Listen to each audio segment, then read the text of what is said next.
এলাকার মানুষ এখানে আসতে হয়। এখানে প্রচুর হাসপাতাল আছে, এখানে ব্যবসা কেন্দ্র আছে, হোটেল আছে, নানান কিছু সব ব্যবসার মোটামুটি বলতে চাই যে এটা ব্যবসার প্রাণকেন্দ্র।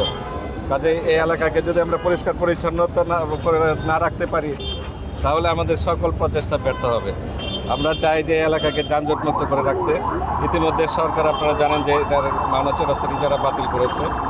সরকারের পক্ষ থেকে আমরা সহযোগিতা পেয়েছি, প্রশাসনের পক্ষ থেকে সহযোগিতা পেয়েছি। আমরা আশা করি যে ময়লা আজকে থেকে অপসারণ শুরু হলো, সকল ময়লা আমরা পরিষ্কার করে ফেলব। ভবিষ্যতে ব্যবসায়ীরা যাতে সচেতনভাবে রাস্তাঘাটে ময়লা না ফেলে সেই ব্যাপারে আমরা সচেতনমূলক কার্যক্রম পরিচালনা করব এবং আমরা আস্তে আস্তে মাওনা চৌরাস্তাকে একটা সুন্দর পরিবেশ আমরা মানুষকে উপহার দিতে চাই। আমি বিশেষভাবে এইবার ঈদে যারা ঈদ করতে আসবেন তারা এসে যেন দেখে যে মাওনা চৌরাস্তা একটা পরিষ্কার পরিচ্ছন্ন ব্যবসায়িক কেন্দ্র তারা পেয়েছে।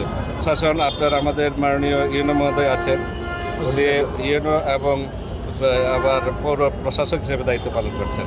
আমি আশা করি উনি সহযোগিতা করলে সকল ড্রেন উনি পরিষ্কার করিয়ে ফেলতে পারবেন এবং ময়লার সরানোর যে যন্ত্রপাতি সেটা কিন্তু পৌরসভার অধীনেই।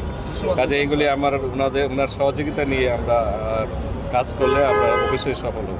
জি, ধন্যবাদ আপনাকে। আসলে এই বিষয়ে আমরা যে এই বছর যখন বাজারটা ইজারা হয় নাই তার পরবর্তীতে কিন্তু আমরা মাঝে মধ্যে অভিযান পরিচালনা করে থাকি। যেমন কিছুদিন আগে সহকারী কমিশনার ভূমি বাজারে এসেছেন, যে অবৈধ স্থাপনা করা রয়েছে সেগুলো উচ্ছেদের ব্যবস্থা নিয়েছেন এবং এই আমাদের যে কার্যক্রমটা এটা নিয়মিত থাকবে। সমস্যাটা হচ্ছে হয়তো আমরা আজকে উচ্ছেদ করে গেলাম, আবার কালকে বসে যাচ্ছে।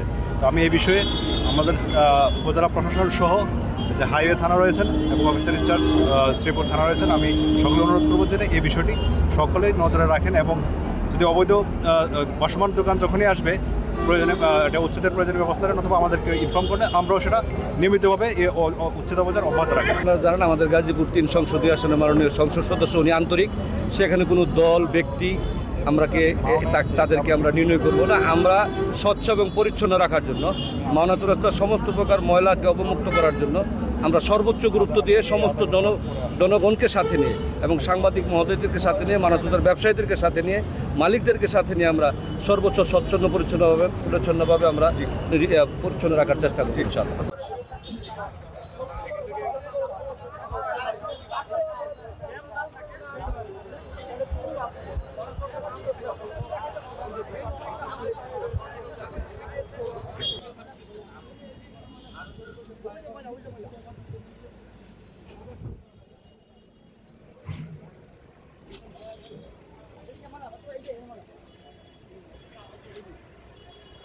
Bye.